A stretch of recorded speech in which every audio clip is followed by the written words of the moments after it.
da Maiêutica.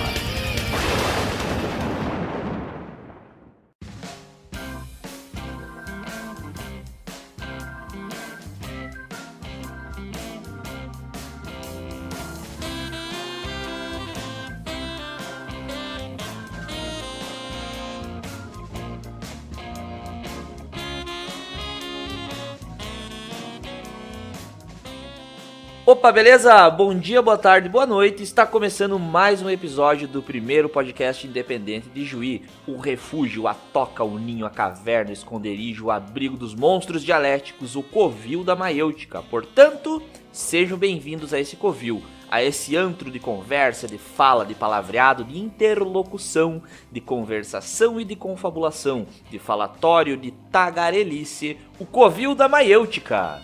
E aí galera, beleza? Então, bem-vindos ao nosso podcast. Estamos aqui novamente para mais uma edição do Covil e estamos aqui para falar com vocês, conversar, falar sobre temas divertidos, temas sérios, qualquer tipo de tema.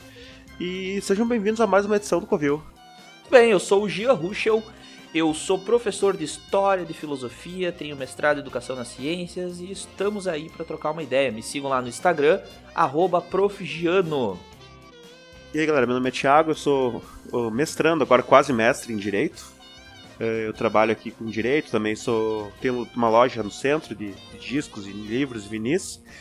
E vamos começar mais esse episódio, é o episódio número 7, né, que é homenagem aos filmes. Fala aí, Gia. Muito bom, muito bom. 007 é o nosso episódio, a gente costuma enumerar eles com o 0 e o número do episódio, e ficou 007.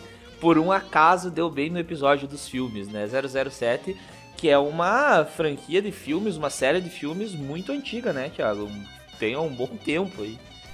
Eu nunca gostei muito, não. Nunca gostou muito? Eu acho legal, Eu gostava mais do jogo do 007 do Nintendo 64, GoldenEye. Cara, esse jogo era muito bom, né? Sério, eu joguei isso aí demais. E o do Play também era legal, o jogo. Jogo maneiro. Também, eu tinha o 007 no Nintendo 64, era muito legal. Cara, eu jogava ele no Play e eu adorava esse jogo. Sério, eu jogava ele por tantas horas, assim, e... Tu sabe que ele meio que é o precursor do CS, do Counter-Strike? Já ouvi falar. E cara, não sei se tu lembra, mas os gráficos eram perfeitos na época, assim, né? Tipo, era perfeito. Total. Então vamos começar aí a leitura das mensagens e do feedback do pessoal, dos ouvintes. E eu gostaria de começar agradecendo, Thiago, a todos os que participaram da enquete, né? Aquela enquete que a gente fez sobre os filmes e que enviaram suas sugestões, né? Sim, essa inclusive foi a vez que a gente teve mais pessoas que comentaram e participaram. E a gente gostaria de conversar e falar com eles, né? E agradecer cada pessoa em particular, porque é sempre bom quando a gente tem participação e tem feedback do pessoal. Então eu vou ver aqui quem que mandou dicas de filmes pra gente e vou falar aí pro pessoal. Vamos começar com aqui o Edu Werner, Aline Ribeiro, o Rodrigo Lacerda, nosso Rodrigão de Campo Grande, amigo do Diablo. Bernardo Lapiani, Lucas Barbosa, o Léo Barcelos também mandou um ótimo filme aqui pra gente. Sandra Nunes, a Paula Eder, Guilherme Guedes mandou 3 filmes. O Rafa Carvalho, a Thalie Bogado, Gabriel Segueto, Henrique Deves, a Luísa, Thaís Machado também mandou um filme. Iago da Rosa mandou o filme do Naruto, isso nunca vai acontecer, só pra te falar, Iago, a gente nunca vai falar sobre Naruto nesse canal. O Léo Petter também mandou um filme. O Simon mandou o filme do Didi, A Noviça Rebelde. Outra coisa maldita, né? Luana Obregon, querida, mandou aqui um filme. O Valdir Viana, o meu amigo aqui de Juí, mandou um filme também. A Helena de Curitiba, Helena Veiga. Minha irmã, querida irmã, mandou um filme. A Mariana Spinato. A Laura Marst. Isabela Manzini. A Helena Brum, que está na Argentina, isolada, em quarentena agora, também mandou. A Fernanda Ribeiro, minha excelentíssima namorada, mandou um filme também. O Emanuel Kansler mandou um filme. Mais filmes aqui da Helena, ela mandou vários. O Marcelo e o Victor Nostro, o Rei do Fogo, também mandou um filme. Thaisa Branco, Rafa Amaral mandou O Farol. Rafa Amaral, esse filme é muito ruim, cara. Desculpa, é brincadeira. E o Ulisses também mandou 2 filmes aqui, um deles que a gente até escolheu. Muito bem, eu gostaria de agradecer a todos esses nomes que o Thiago leu por terem participado e feito o nosso podcast andar para frente, né, como eu sempre digo. E também gostaria de agradecer especialmente aqui ao Amaral, Rafael do Amaral e ao Ítalo Drago, que mandaram suas análises e comentários, Thiago, sobre alguns filmes dos quais a gente vai falar hoje. E seus comentários serão lidos na devida ordem. Então, eu queria te pedir uma coisa, Gia. Isso não tá na pauta, mas eu queria te perguntar, tu sabe por que as pessoas comem no Ano Novo Carne de porco? Não. E não de galinha? Ah, acho que eu sei, sim. Porque galinha cisca pra trás. É que tu falou andar pra frente, agora eu lembrei disso. Não sei por que eu tinha que falar isso. Eu peço desculpas a todos que estão ouvindo. Mas aposto que muita gente de vocês não sabia disso, né? Ai. Bom, pessoal, a gente tem vários canais pra conversar com vocês. A gente tem o YouTube, que tem o lugar de comentários, né? A gente tem um canal. Inclusive, se inscrevam no nosso canal, Covil. A gente tem os nossos locais próprios, o Facebook, o Instagram. E também a gente tem o WhatsApp. E a gente tem um grupo do Covil. Caso alguém queira entrar um dia, até pode mandar uma mensagem pra gente. A gente posta tudo lá, posta coisas. E sempre são bem-vindas mensagens de feedback de vocês, né? Tudo que vocês quiserem falar é legal, manda áudio, manda mensagem, manda o que tiver. E a gente tá sendo bem agraciado por várias mensagens de várias pessoas. Isso nos deixa muito feliz, porque a gente tá vendo que o pessoal tá assistindo e tá gostando realmente com atenção, e tá realmente vendo o conteúdo. Muito bem, então se inscrevam no nosso canal do YouTube. Eu gostaria de falar agora, Thiago, o relato aí, um comentário de um amigo meu, então o Thiago Martins, que ele viu o nosso último episódio sobre o coach, certo? E ele passou um grande relato para nós. E foi bem legal. O Thiago disse então que ele não conhecia exatamente a ideia do coach há algum tempo atrás. Então ele disse que acabou caindo sem querer na pegadinha do coach. Ele acabou participando de uma palestra de uma coach que temos aqui em Juí. E aí, o que aconteceu?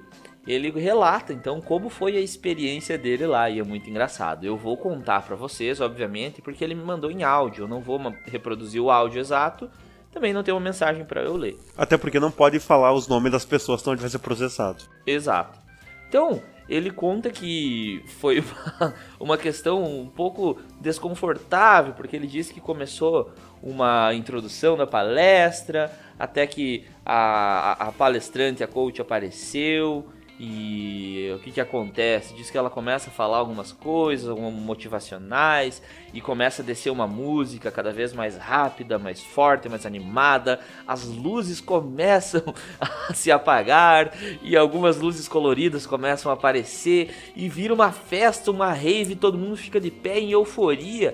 E ele disse que não via a hora, cara, de fugir de lá. Ele esperou todo mundo ficar muito louco e saiu escondido. Ele e a esposa dele saíram de lá, os dois bem rapidinho, porque segundo ele era um clima meio domingo legal, assim, misturado com uma coisa um pouco religiosa. E o Thiago, ele deu a opinião dele depois, dizendo pra nós que o que ele acha sobre o coach, entendendo depois de ter ouvido o nosso episódio, depois de ter passado por essa experiência e pesquisado um pouco, ele disse que, de fato, sobre um ponto que nós falamos aqui, Tito, que ele acha que a parte do coach tem muito a ver com uma questão religiosa também, que tem a ver com a religião, daquela questão de tu gostar de ouvir algo que te conforta, pra tu se sentir parte de um grupo, tu entende? E na religião tem um pouco disso, eu acho, né? Então ele disse assim, ó, que essa ideia do coach tem um pouco disso. Ele falou que realmente ele percebeu que as pessoas que estão em volta dessa atividade, elas ficam buscando um grupo para pertencer a eles, sabe? Eles querem ter um grupo para dizer que é deles, para dizer que estão dentro de um grupo e tudo mais. Então tem um pouco desse sentido um pouco religioso, assim, né? Um pouco meio, uma parada meio culto, assim, de certa forma, né? Cara, um grande abraço pro Thiago, conheço ele bastante tempo também, um cara super gente boa. E sim, ele mandou um baita relato pra gente. E eu fui falar com ele no Facebook, depois agradeceu o feedback, e ele falou assim pra mim, cara, eu senti como se eu tivesse caído numa armadilha, sabe? E eu totalmente entendi ele, sabe? Sabe quando aquele teu amigo fala pra ti, tem uma oportunidade de negócio super legal, vem aqui em casa. Daí tu chega lá e é marketing multinível, é tipo isso, sabe? Meio pirâmide, assim. Então, pessoal, o podcast de hoje vai funcionar dessa forma. A gente escolheu alguns filmes que a gente vai analisar de forma um pouco mais cuidadosa. Claro, a gente queria falar de muitos outros filmes, só que seria menos tempo pra todos eles. A gente não pode ter um episódio de 4 horas também, né?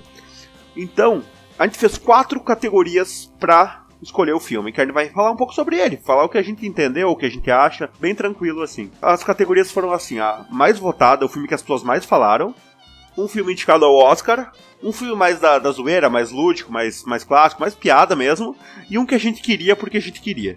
Boa, essa é uma boa categoria, né? Qual é o critério? A gente quis. Eu acho o melhor critério de todos. Todos os critérios deveriam ser assim. Então, pra falar pra vocês, a questão é a seguinte. A gente pensou até em falar sobre alguma coisa mais séria, assim, um tema mais sério, uma coisa mais acadêmica, talvez, só que a gente tá passando por um tempo tão complicado, né, pessoal? Eu sei que não tá fácil pra ninguém. Que a gente pensou assim, vamos falar sobre um negócio mais tranquilo, mais de boa, mais legal, mais leve, porque de pesado já basta tu ligar a TV todos os dias e ver o massacre generalizado que tá acontecendo, né? Então, o filme mais votado por todos, e inclusive eu acho que isso foi motivado pelo fato desse filme ter estreado durante a época da enquete, foi o filme Oposto, o filme espanhol do Netflix, né? E era pra ser sobre alguma coisa leve o nosso episódio, né? Puta que pariu, hein? Leve pra caramba. O filme indicado ao Oscar foi o Infiltrados na Clã, que é um baita filme legal, do Spike Lee. O filme zoeira, filme clássico, é Os Deuses Devem Estar Loucos. E o filme que a gente tava com vontade de falar é o Coringa. O Coringa novo, né? O Coringa de 2019. Exato, o Coringa, porque ele é... Além de tudo, ele tava em várias categorias, né? Ele também tava na categoria dos indicados ao Oscar, também foi bastante votado, então não tinha como ignorar o Coringa, né? Eu falei o Coringa de 2019 como se já existisse outro filme como de Coringa, não existe nenhum outro Coringa, só... Exato, só existem outros Coringas, né? Mas não existe nenhum Coringa, o filme. Exato. Então eu vou falar um pouquinho dos outros filmes, brevemente e rapidinho aqui, de filmes que a galera recomendou. Tivemos aqui um baita filme, o Fight Club, Hereditário, Donnie Darko, A Cor que Caiu do Céu, A Sociedade dos Poetas Mortos, The Devils, In the Name of the Father, Bacurau, Ilha do Medo, Blade Runner, A Chegada, Laranja Mecânica, Boruto, o filho do Naruto, né? Que o Iago mandou, a gente já falou sobre isso, o Iago não vai rolar, tá? E Coach Carter, nosso querido Peter, meu ex-aluno, Thiago. O Peter é muito foda, cara. Ele amava esse filme. Eu também, eu compartilho dessa mesma... Eu nunca assisti esse filme, cara, eu acho. É um ótimo filme, cara. Coach Carter é o melhor filme do mundo. E virou uma piada interna minha, dele e da turma inteira, porque... Isso do primeiro até o terceiro ano, porque o Peter, ele pedia filme toda a aula, e todo filme que ele pedia era sempre Coach Carter. Vou assistir, cara, de verdade. É muito bom. Um abraço, Peter. Bom, e aí teve mais outros filmes ainda. O Noviço Rebelde, que é o filme do Didi. E esse desgraçado teve a audácia de mandar pra mim isso.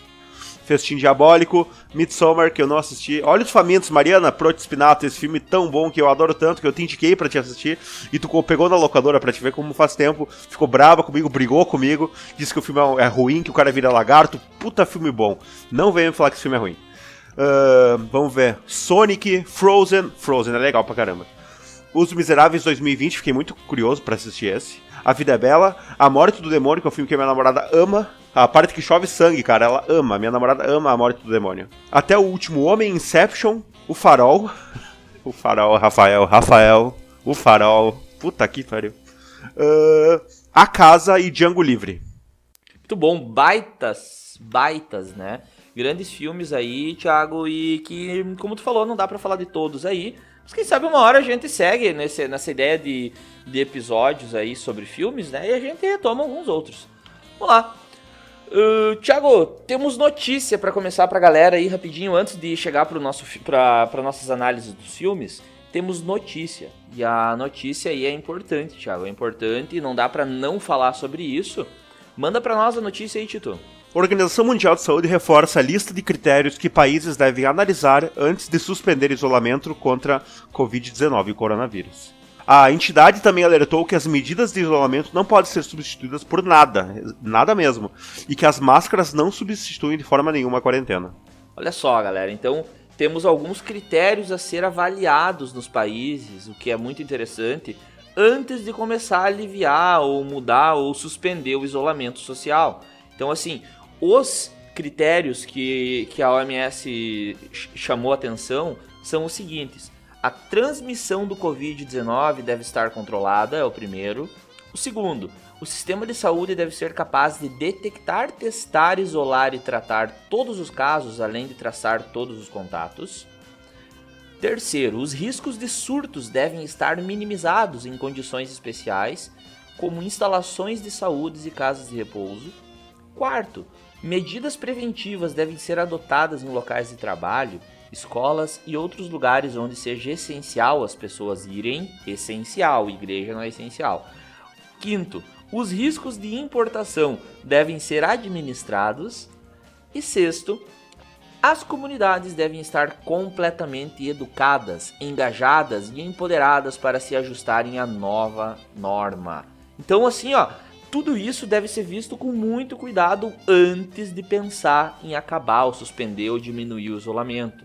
Então, basicamente é isso e sejam bem-vindos ao Covil.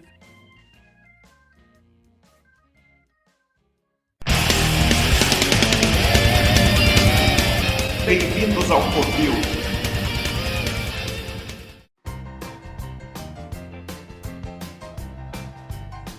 Bom, bora lá então, vamos começar falando do nosso primeiro filme, que é Os Deuses Devem Estar Loucos. Ele foi dirigido e escrito também pelo Jamie Uss aqui. O ano é 1981. A ambientação dele, né, o contexto que ele se passa em Kalahari, que é uma região desértica da África do Sul. Muito bem. E vou falar aqui, Thiago, antes de mais nada, a opinião de um dos nossos ouvintes, que é o Ítalo Drago. O Ítalo Drago foi meu colega por muito tempo, uns 5 anos no mínimo, lá no Colégio Tiradentes, tá? E é meu colega de área também, professor de História. O Ítalo, ele mandou a opinião dele sobre o filme e eu vou ler aqui, vamos começar a ler ela. Os filmes Os Deuses Devem Estar Loucos é um filme que, quando assisti ele pela primeira vez, eu era criança, perto dos 8 anos. Acho que foi no SBT, no antigo Cinema em Casa, que era um programa que dava no início da tarde, depois que acabava o Chaves. Lembro de, na época, achar o filme meio engraçado e meio sem sentido. Talvez por não entender o contexto com que foi escrito. Hoje adulto, já com mais conhecimento adquirido, acho o filme genial. A primeira parte do filme, da tribo dos Bosquímanos, e a relação deles com o objeto é uma aula de sociologia pura. E o resto do filme também dá pra aproveitar muita coisa. Conceito de tempo histórico, processo de aculturação, conflitos africanos no contexto da Guerra Fria, a ideia de mundo civilizado versus mundo primitivo, e as pitadas de humor pastelão me fazem lembrar de muito filme estadunidense. Por isso me espantou muito de saber, anos mais tarde, que o filme foi todo gravado com o elenco da região, Botsuana, África do Sul. Enfim, é um daqueles filmes que a gente assiste muitas vezes e não se cansa de assistir novamente. Recomendo muito. Muito bom, muito bom. Essa foi a análise do Ítalo, né? Então eu e o Thiago vamos fazer agora em todos os filmes um pouco da nossa análise das principais partes e principais cenas, enfim, pontos, tópicos que a gente achou interessante dos filmes. Pode começar, Thiago. Bom, é interessante ver que tem uma questão, como é que eu posso dizer? Eles são comunistas. Brincadeira, eles não são comunistas. Eles caçam o necessário, vivem em harmonia com a natureza, não têm propriedade privada, não conhecem ambição. Eles são... dá pra fazer um paralelo com os índios brasileiros antes do descobrimento, que eles eram um pouco assim também, né?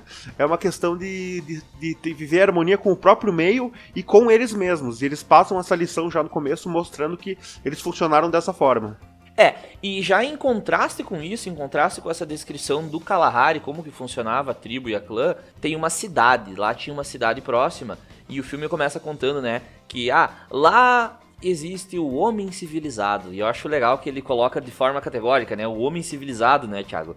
Ele diz assim, que o homem civilizado, ele se recusou a se adaptar ao seu meio, adaptou o meio para servi-lo, mas não soube quando parar, né? Então é a ideia de que a vida começou a ficar complicada, porque os homens da cidade, diferente daqueles homens que viviam em harmonia com a natureza, eles começaram a criar, meios, né, formas de viver mais tranquilamente, de forma melhor, né? Só que essa tecnologia, essa modernização, ela não parou mais. E acabou que ela virou mais complexa do que a própria natureza. E aí eles brincam, né, que você tem que começar a se adaptar aos meios que você mesmo criou, né? Criei um meio diferente para tornar a minha vida melhor, mas ela tornou minha vida mais difícil. E aí eu tenho que me adaptar. E ele dá um exemplo ali, o filme exemplifica, né, com a questão dos horários. Então ele brinca assim, quando são 7 horas você deve acordar, quando são 8 horas você deve se desadaptar ao meio doméstico e se adaptar ao meio da empresa. E aí todo mundo deve fingir que está muito ocupado com alguma coisa. Mas quando chega 10 horas, as pessoas podem novamente conversar e trocar ideia, mas 10h30 elas devem voltar a ser muito ocupadas. E eu acho muito legal isso, né? O filme mostra de uma forma um pouco engraçada. Me parece bem aquela coisa, tu cria algo com uma boa intenção, mas ele vira um monstro e te devora depois, sabe? Porque no começo é uma boa ideia, mas se torna tão complexo que acaba destruindo tudo, né? Exato. E assim, dá pra entender nesse filme uma questão um pouco assim da organização social, como ela se deu no nosso mundo, porque é um contrato social, né? A gente perde algumas liberdades para poder viver em harmonia um pouco melhor. E a organização das cidades e a efetivação dos direitos das pessoas nesses agrupamentos humanos foi muito importante para o nosso desenvolvimento. Só que, claro, existem inúmeras dificuldades em morar em cidades e estar junto com pessoas, e essas dificuldades elas são mostradas um pouco no filme, né? Dizendo assim, olha, é bom, mas não precisava ser dessa forma assim, né? Inclusive, Jean, tá ligado àquela série Cosmos, né? Sim, sim, sim. É muito boa, que ela começou com Carl Sagan e agora tem essa outra e tal, que é meio que um remake. No primeiro episódio, cara, ele mostra como é que a sociedade se moldou, assim, como é que a coisa virou o que virou.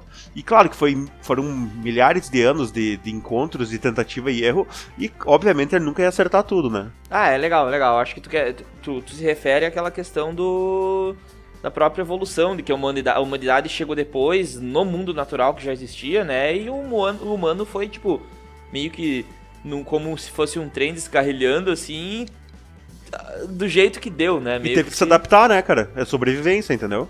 Então tem a cena, né, Thiago? A cena clássica, que eu acho que é o que dá o tom do filme, que é a garrafa, né? O que dá o tom do filme é a garrafa, porque tu já falou ali, bom, lá na comunidade dos Bosquímanos, então não existia propriedade privada. Mas cai uma garrafa uma hora dos céus, misteriosamente, né? E o Shi, que é o personagem principal, ele de fato encontra aquela garrafa. Ele encontra uma garrafa que caiu dos céus, ele não entende porquê, parece que foi um pássaro gigante que passou, barulhento, que na verdade a gente sabe que é um avião, mas eles não sabiam, né? O filme mostra isso, que eles não têm ideia do que acontece no nosso mundo. Então passa um avião e alguém joga uma garrafa lá de cima. Aí o Shi, que é o personagem principal, encontra uma garrafa de Coca-Cola, aquela garrafinha, aquela antiga, sabe? Aquela que é até melhor de tomar. Cara, existe essa lenda que é melhor. Eu sinto, quando eu tomo, eu sinto que é melhor a Coca de garrafa, mas eu não sei, cara. Eu também acho. E aí ele pega essa garrafa, e essa garrafa se prova uma ferramenta de várias utilidades e vários usos, né? Essa garrafa é muito boa, ela é fantástica. Ele leva para sua tribo, então eles não entendem o porquê da garrafa, eles não entendem por que os deuses jogaram isso para eles, mas ela era fantástica, essa garrafa ela fazia tudo. Só que, claro, eles chamam de a coisa, né? Eles não dizem, não sabem o que é, não sabem que é uma garrafa, eles chamam de a coisa. Só que, tipo, depois de muito tempo, né, Thiago, que passa, eles começam a utilizar essa garrafa para várias atividades do dia a dia deles. É melhor do que qualquer ferramenta que eles tinham, né? De fato é, né? E de fato é. Porém, tinha um problema. Só tinha uma. Não era como as coisas da natureza que todo mundo podia extrair, porque a natureza tá aí e aquela comunidade meio indígena, como tu mesmo comentou, a natureza tá aí e é pra todos, é de todos, né? Tudo é de todos. Mas aquela garrafa era apenas uma. E aí funda-se a ideia da propriedade privada. Tu viu, né? Os comunistas estavam de boa, chegou a Coca-Cola lá, ferrou com os caras, tá ligado? Exatamente. Chegou a Coca-Cola no paraíso comunista lá, ferrou com tudo, né? Não deu certo já. Então tinha um problema, tinha uma garrafa só e todos queriam ela. Aí começa a gerar uma discórdia. No filme. E uma frase que o próprio filme traz é assim, ó. O que nunca tinham tido tornara-se indispensável. É aquela coisa, chegaram a um momento de tecnologia elevada a tal ponto que todo mundo queria ter ela, ninguém queria voltar atrás mais. É que nem agora, eu tenho um celular X, né? E, bom, eu não preciso do celular para viver, eu vivi toda a minha vida sem esse celular. Mas a partir de agora que eu me acostumei, quando eu comprar meu próximo celular, eu não vou comprar aquele celular antigo que eu tinha há 5 anos atrás, eu vou querer um melhor. Só que é um pouco isso, né? Uma vez um professor meu de história falava disso, né? Que as necessidades do ser humano são acumulativas. Então o ser humano que sempre andou descalço, quando ele conhecer um chinelo, ele nunca mais vai querer andar descalço, ele vai querer andar só de chinelo. A próxima vez que ele conhecer um tênis que protege melhor e protege do frio e tudo mais, ele não vai querer voltar atrás no pé descalço nem no chinelo, ele vai querer sempre ter o tênis. E assim vai, são acumulativas.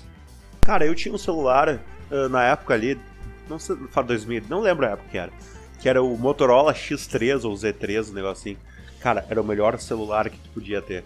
Eu tinha o toque polifônico de Pra Ser Sincero do Engenheiros do Havaí. Quando me ligavam, tocava isso, tá ligado? E, cara, era o celular mais legal e o melhor celular que tu podia ter. Hoje em dia, esse celular, ele não serve nem pra peso de papel, entendeu? Hoje a gente tem o smartphone, que é uma coisa assim, serve pra muitos propósitos. E o meu celular, a melhor coisa que ele tinha era o jogo da cobrinha e eu mandava SMS para os meus amigos. Muito bom. Então é mais ou menos nesse sentido aí que a gente colocou, as necessidades são acumulativas e eles percebem isso naquela época. Porém, esse objeto, essa coisa, ou seja, a garrafa de Coca-Cola de vidro, ela começa a causar brigas, né? Começa a causar intriga entre a tribo, né? Discussões e tudo mais, violência. As próprias crianças que gostavam muito de brincar com a garrafa, usavam ela para brincar. E várias brincadeiras que eles inventaram e eles começam a brigar, cada um queria ter, eles usam a garrafa para bater um no outro, ela se torna uma arma também. Então começa a causar essa discórdia. E aí, né, começa a missão. A missão do Xi é a seguinte: já que eu trouxe essa coisa dos deuses, que é uma coisa malévola, né, e eles dizem essa coisa é uma coisa do mal. Então, naquela noite eles se reúnem, todos eles ficam tristes, choram, ficam em silêncio em volta da fogueira. E aí eles decidem que a coisa tem que ir embora. Xi entra numa missão para devolver a garrafa, então, para os deuses. E a questão, né, Gia, sobre essa parte do filme, umas coisinhas que eu penso sobre isso é aquela coisa, assim, cria-se uma demanda para algo que não existia, uma necessidade que não existe e se torna uma necessidade real, né? E também é um pouco uma coisa histórica, assim, a questão da divindade, né? É assim que se criavam as mitologias, né, cara? Acontecia uma coisa e tal, se criava uma narrativa em cima disso e se criava uma mitologia que narrava a história de um povo, né? Exatamente, isso é um filme fictício, mas provavelmente se isso acontecesse numa comunidade e tivesse uma mitologia em cima disso, seria exatamente dessa forma, né? Vem uma coisa enviada pelos deuses, um presente muito bom e que se torna algo muito maléfico e o ser humano tem que saber lidar com isso e de fato, como todas as mitologias, né, Thiago, e essa história aí poderia nos simbolizar várias coisas, tanto é que o filme traz várias relações que a gente pode imaginar com isso, né? Exatamente, isso que é o interessante, né? Isso que é interessante esse filme. Bem, aí tem também uma questão política da qual eu vou citar, Thiago, vou falar um pouco por cima, mas tem toda uma questão de um terrorista no filme que aparece, o terrível Samboga, que ele lidera um grupo, e aí ele faz um ataque sei lá, à sede do governo, não sei o que era, o filme não mostra exatamente o que é, mas daí todo o governo vai atrás dele, então começa uma terrível busca implacável pelo Samboga e seus terroristas, né? Aquela parte que é muito genial, porque tem toda uma comédia pastelona por trás, o Samboga e os seus capangas se escondem no bananal, e aí tem o helicóptero, o pessoal do helicóptero atirando no bananal, tentando acertar neles, e daí banana cai pelo chão, e aí os terroristas correm, daí é aquela cena clássica de comédia de humor pastelão, né, de pessoa pisando, escorregando na banana e cai no chão. É ridículo, né? Cara, mas eu diria engraçado, que engraçado. é aquela cena que tu visualiza, assim, que certos acontecimentos vão acontecendo e eles saem do controle. E, cara, é um bananal, cara. Tipo, tem toda a possibilidade de ser engraçado qualquer coisa que aconteça no meio disso, sabe? Exatamente. E tem a outra cena que também traz um humor pastelão aí, que é a recepção da professora em Mabula, né? E o carro, né? Então temos um estudioso que mora naquela região, que trabalha por lá, e ele trabalha com elefantes e coisas do tipo, ele vive ali pelo deserto e tudo mais. Tem um reverendo que pede pra ele então ir encontrar uma professora, né? A professora que vem da cidade grande. E ele vai ter que ir lá. E o único carro disponível para ele encontrar ela é o Anticristo, chamado de O Anticristo. As cenas do carro são geniais, porque o Andrew, esse estudioso, ele tem um problema perto de mulheres. Ele começa a ficar desastrado quando ele tá perto de mulheres. Ele não sabe agir, ele fala tudo errado, ele se atrapalha. Então é uma confusão do caramba, assim. É ridículo, cara, é ridículo. Mas é engraçado, é uma parte que dá pra dar umas boas gargalhadas. Tem as cenas da cerca, que ele tem que tentar abrir a cerca e fechar em subida e descida. E é uma confusão, né, cara? É humor pastelão. É um clássico do seu tempo. Exatamente. Então, a minha opinião sobre esse filme aí, no final, né, que é um filme, assim, de comédia pastelão mesmo, que traz uma baita crítica sobre a diferença cultural em que existe entre o que a gente chama de civilização, né, e os outros povos que supostamente não são civilizados. Dá pra analisar a questão da propriedade privada também. E tem toda uma questão jurídica também que eu vejo, Thiago, que quem sabe, não sei se você chegou a ver essa parte, mas no momento em que ele mata, por exemplo, um animal, eu não lembro que animal que é, que o Shi, que é o personagem dos Bosquímanos, que ele tá viajando, ele mata um animal pensando que tá caçando, mas é um animal que faz parte de um rebanho, faz parte de uma propriedade privada. Então ele vai até o júri, ele tem que responder por isso, e ele nem sabe que mundo é esse em que ele está. É uma questão bem interessante e legal. É realmente um bom filme, um filme bem legal. Comédia leve, tranquila. Se tu quiser pensar em questões sobre ele ou não, fica ao teu critério quando você assiste ele, né? E sim, ele pode gerar discussões e análises bem interessantes. Eu acho que a parte mais legal do filme é essa questão da sociedade, a civilização contra os bárbaros, né? Os não civilizados. E não tem um lado certo, né? São só coisas diferentes, assim, são jeitos diferentes de levar a vida, mas eu acho um filme assim que quando tu é criança, tu vê de um jeito, quando tu assiste depois, tu vê de um jeito bem diferente. Muito bem, muito bem. Nosso próximo filme, então, é o famosinho filme da hora aí da galera da Netflix, chamado O Poço. O Poço é um filme de 2020, de agora, Thiago. Pois é, um filme super recente, inclusive ele foi lançado quando a gente tava tendo a ideia pra gravar esse episódio já, né? Bom, ele é um filme espanhol, né? Isso já mostra que é um pouco diferente, que ele não costuma assistir muitos filmes da Espanha. E ele se passa numa prisão, onde as pessoas que estão fora da prisão, elas não sabem o que acontece verdadeiramente lá dentro. E essa prisão é no formato de um poço. As celas são verticais, uma em cima da outra, e tem um buraco no meio de todas elas, né? Onde passa uma mesa flutuante. E todos os dias é feito um banquete impecável, e o filme deixa claro isso, ele mostra como é impecável o banquete. E esse banquete vai descendo pelos níveis, 1, 2, 3, 4 e assim por diante. E quem tá lá dentro não sabe quantos níveis a prisão tem. Então, a pessoa do nível 1 come, o que sobra a pessoa do nível 2 come, o que sobra a pessoa do nível 3 come, e assim subsequentemente. Muito bem. E outra coisa, né, Thiago? As pessoas não podem guardar comida, né? Elas não podem estocar, por exemplo, ou pegar a comida que eu quiser aqui e guardar pra comer depois, porque a cela automaticamente mata eles. Ela fica ou extremamente fria ou extremamente quente, e quem guardar comida morre. Então, as principais partes aí que eu destaquei aqui, e eu e o Thiago destacamos, na verdade.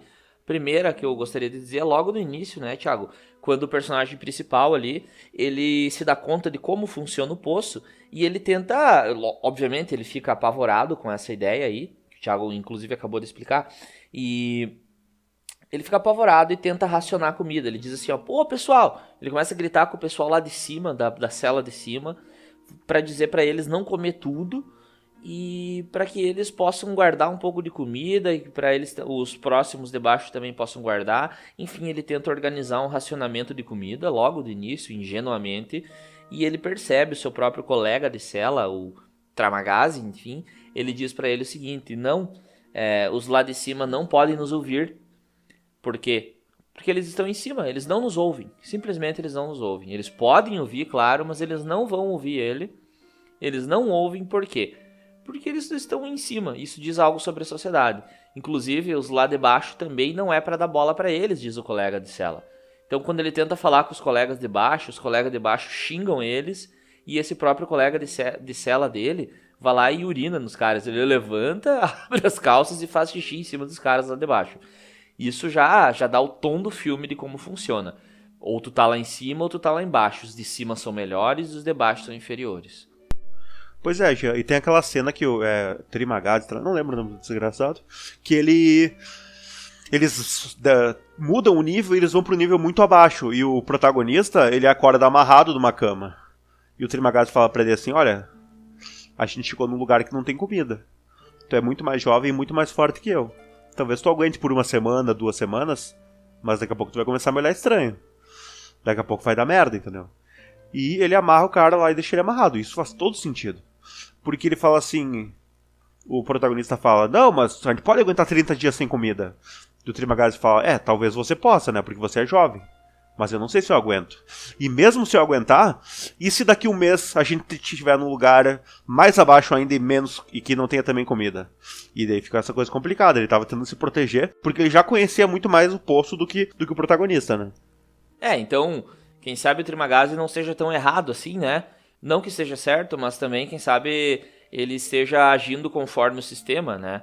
E porque ele já sabia como as coisas funcionavam. Então é uma questão interessante de já se debater. Não passando pano, claro, porque o Trimagazzi tenta comer ele, né? Tirar pedaços de carne dele pra comer enquanto ele tá amarrado. Isso é macabro mesmo. Então é uma questão meio macabra, né? Aí tem outra questão interessante, que acontece quando o personagem principal adormece. A cada mês eles mudam de cela sem saber, né? Vem parece que um gás que faz eles dormirem, e eles acordam misteriosamente em um nível aleatório. E ele acorda num nível como uma pessoa que trabalhou já no sistema do poço. E essa pessoa, essa mulher, ela diz assim, não, mas esse sistema aqui, ele tem o objetivo de fazer com que as pessoas sejam solidárias. É um sistema de solidariedade espontânea, né? A gente tenta fazer um teste aqui e tudo mais. E ela tenta todo momento, sempre que desce a mesa, ela com o cachorrinho lá dela, um dia ela come, outro dia o cachorro come, ela tenta dividir, ela fica um dia sem comer em nome do cachorro dela, né, e tudo mais. E o que acontece? Ela diz assim, sempre, todo dia, ela prepara 2 pratos de comida com o necessário para alguém sobreviver, passa para os caras lá de baixo, dá o prato prontinho e diz para eles comerem e prepararem mais 2 pratos para os de baixo. Ela cria um sistema de racionamento de comida e espera que os de baixo sigam. E eles xingam ela o tempo inteiro, todos os dias, quase o mês todo, né? E aí, tentando fazer com que a solidariedade espontânea apareça, ela nunca consegue. E chega uma hora que o personagem principal chega e ameaça os caras, né? Eles xingando ela, ele vai lá e fala, olha aqui, seus arrombados, calem a boca. A partir de agora vocês vão escutar o que ela fala, ou eu vou cagar na comida de vocês. Eu vou espalhar cocô por todo o grão de arroz desse banquete e vocês vão ter que comer isso. E aí, não sendo espontâneo, essa solidariedade começa a acontecer. Então eles começam a obedecer e ouvir ela, né? Essa é uma questão interessante, né, Thiago? De como que funciona. É pela ameaça ou é de forma espontânea que funcionam as questões de solidariedade ou de coletividade na sociedade, né? Pois é, e na verdade, ameaçar pessoas com fezes é um bom jeito de tu ganhar uma discussão, né? Os macacos fazem isso, se eu não me engano, eles jogam fezes entre eles, assim. Só que, assim, se isso fosse uma prática recorrente na nossa sociedade, as cidades iam ser bem mais sujas. Só que, com certeza, as discussões seriam bem menores, né? O que me passou um pouco desse filme é aquela coisa que me deixa o questionamento eterno, que é um questionamento eterno para todos, que é, o homem, ele é naturalmente do mal?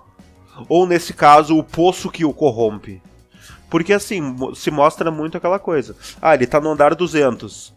Ele, no outro mês, vai pro andar 2, ele vai querer comer muito, vai querer se esbaldar. Só que ele não tá pensando na pessoa que do andar 200. Só que ele também foi corrompido pelo poço, né? Então, eu vejo, por uma ótica minha pessoal, que o homem é o lobo do homem, realmente. Existe uma grande desigualdade social. Muitas vezes as pessoas do nível 200 aplaudem as pessoas que estão no nível 2 e se dizem gratas pelas suas ações, só que elas não veem que elas estão sendo exploradas para manter uma cadeia que simplesmente faz mal a ela, né? E é isso que eu acho que o filme retrata com muita exatidão. Eu acho que o filme tem uma crítica bem escrachada, né, sobre pessoas de cima e sobre pessoas de baixo, e como elas se comportam frente às outras. Ficou bem claro, e pra mim, muitas pessoas falam, porque o final do filme, Eu acho que o final do filme, Thiago, ele não tem... Pra mim, ele tem pouca relevância, porque assim, pensando assim, mais politicamente, ele trata do quê? Ele trata de pessoas que sofrem abusos o tempo inteiro, tu fica desconfortável o filme todo te causa desconforto, e é isso. E quem assiste o filme, ele quer um final feliz, porque ele passou o filme inteiro desconfortável. O filme não é confortável em momento nenhum. O filme te dá uma noção de esperança quando o personagem principal tem mais um companheiro de cela e eles topam. Então, perante uma ideia ali que um deles tem de fazer uma revolução, basicamente. Eles querem quebrar o sistema. Basicamente, eles têm uma ideia, que eu não vou falar qual que é, para quebrar o sistema do poço. E daí tu passa, depois de 70% do filme passando mal, tu passa a querer acreditar neles, e tu confia no espírito revolucionário, e tu vai atrás da revolução e tu quer que ela dê certo, e o final do filme não deixa nada certo. O final do filme não te diz se provavelmente eles conseguiram ou não, né? Na verdade, ele até dá indícios de que não, mas não sei. É uma questão que é levantada aí. Inclusive, essa parte que eu costumo comparar com a parte revolucionária, Thiago, ela traz muita violência, né? Chega um momento que eles estão fazendo o que fazem para quebrar a lógica do poço e eles usam muito da violência. Eles até são indicados a não usar dela, tentam, e no único momento que eles tentam quebrar a lógica do poço, as pessoas tentam matar eles. Então eles precisam usar da violência para chegar ao objetivo deles e quebrar com aquela lógica que é cruel. Então isso nos leva a uma questão também sobre as revoluções, sobre os movimentos aí, que se, a violência ela tem algum respaldo aí ou não tem? Até que ponto, né? Então é uma questão muito complexa. Esse filme, conforme mais a gente pensa nele, né, Thiago? Conforme mais a gente assiste e pensa nele, melhor ele fica. Eu pessoalmente não acredito muito em revolução pacífica, assim. Não porque eu sou um adepto da violência, porém eu acho que certas coisas precisam ser feitas quando você precisa mudar uma conjectura que está muito, muito enraigada assim, na sociedade. Mas sim, cara, é um grande filme, um bom filme. Interessantíssima discussão e, tipo, qual a tua opinião mesmo, assim, no final do filme sobre ele, assim? Cara, existem várias teorias sobre o final do filme, tem suposições ali e tudo mais. O Marcelo Mattioni, inclusive, pediu esse filme para nós comentar ele com as possíveis finais aí do filme, né? Mas eu, sinceramente, assim, do fundo do coração, eu não me importo. Eu não me importo muito com o final. Eu acho que o final dos filmes é um pouco superestimado. Eu acho que ele trouxe a mensagem dele. A mensagem ficou explícita, tá? Ela ficou escancarada. E, sinceramente, eu acho que o final, perto do decorrer do filme, do início até chegando perto do final, só o final em si, ele não traz, tipo, nenhuma informação tão valiosa. Ele não tem uma significação tão grande aí. Acho que o que tem uma grande significação, sim, é o que ocorre, né, durante o filme no chamado Poço. Eu acho que é por aí a coisa. Mas eu gostei muito, é um baita filme aí. Tipo assim, é um bom filme. A parte que me deixou mais angustiado, assim, é aquela coisa de eles acordarem e não saberem onde estarão. Se eles vão, ele olha na parede e olha que é um número maior ou menor. Isso é uma coisa que me deixou, achei bem interessante. E quanto ao final, eu não sei. Cada um tem a sua percepção do final, ninguém sabe direito o que é. E eu tenho a minha, eu não preciso falar porque também muita gente de vocês não deve ter assistido o filme, né? Aquele filme que foi lançado agora. Mas tem uma música, Gia, uma música que eu gosto muito, que fala... é uma música brasileira, muito boa, inclusive o nome do grupo é As Meninas. E ela fala assim: e o motivo todo mundo já conhece, é que o de cima sobe e o de baixo desce. Então, é essa mensagem que eu queria deixar pra vocês sobre esse filme. Bom, xibom, xibom, bom. Muito bem, As Meninas. Próximo filme então, Thiago, é O Infiltrado na Clã, Black Klansman. Bom, esse filme é um filme de 2018. Ele chegou a ganhar algum Oscar. E ele se passa... lembrando que são fatos reais, né? Em 1978, no Colorado, num ambiente de efervescência na sociedade, com os Panteras Negras lutando pelo Black Power, seus direitos de igualdade social, enquanto, ao mesmo tempo, a seita racista Ku Klux Klan está se organizando para um grande atentado. Então o filme todo se passa nessa questão da diferença de opinião entre dois grupos. Claro, você sabe qual tá certo, né? Eu não preciso falar isso. E é um filme muito interessante. Muito bem, temos o policial Ron Stallworth como personagem principal, interpretado pelo John David Washington, que é um policial negro que existiu, inclusive, como o Thiago falou, é baseado em fatos reais. Esse filme trata de um caso específico desse policial, do Ron Stallworth. Policial negro, então, que conseguiu se infiltrar na Ku Klux Klan local da cidade. Ele se comunicava com outros membros através de telefonemas, quando precisava estar fisicamente presente, e enviava outro policial branco, o Flip, que é interpretado pelo Adam Driver. Quem não conhece o Adam Driver, o Driver, ele é o nosso querido Kylo Ren do Star Wars. Ele ia no seu lugar, então. Depois de meses... Eu não sabia disso. Depois de meses, tornou-se o líder da seita, sabotou uma série de linchamentos e outros crimes de ódios racistas.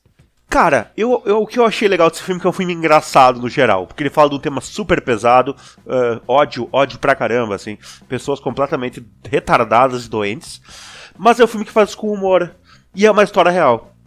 E assim, como eu posso te dizer, ele é um filme que passa uma ideia muito combativa quanto a ódio, quanto ao preconceito, contra essa loucura, né? E no final do filme, é uma parte que eu acho importante, que eu acho interessante de você falar, mostra o incidente de Charlottesville, que foi faz uns 3 ou 4 anos, 5 anos, eu não lembro quando foi, que um grupo de nacionalistas brancos, de supremacia branca, nazistas, Ku Klux Klan, todo esse bando de idiota, chegou e causou um problema numa cidade lá, chegou até a morrer pessoas e tal.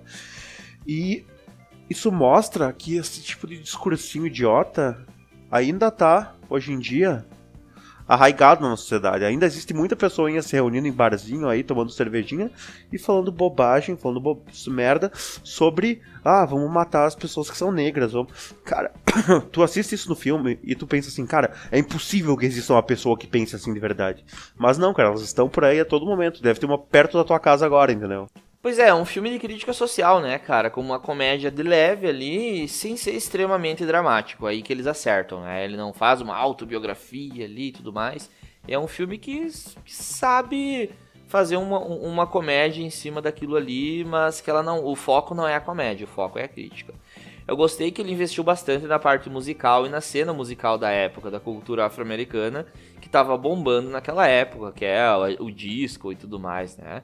Dá pra ver pelas roupas, pelo estilo do personagem principal e tudo mais. Então ele investiu bastante nisso, achei legal.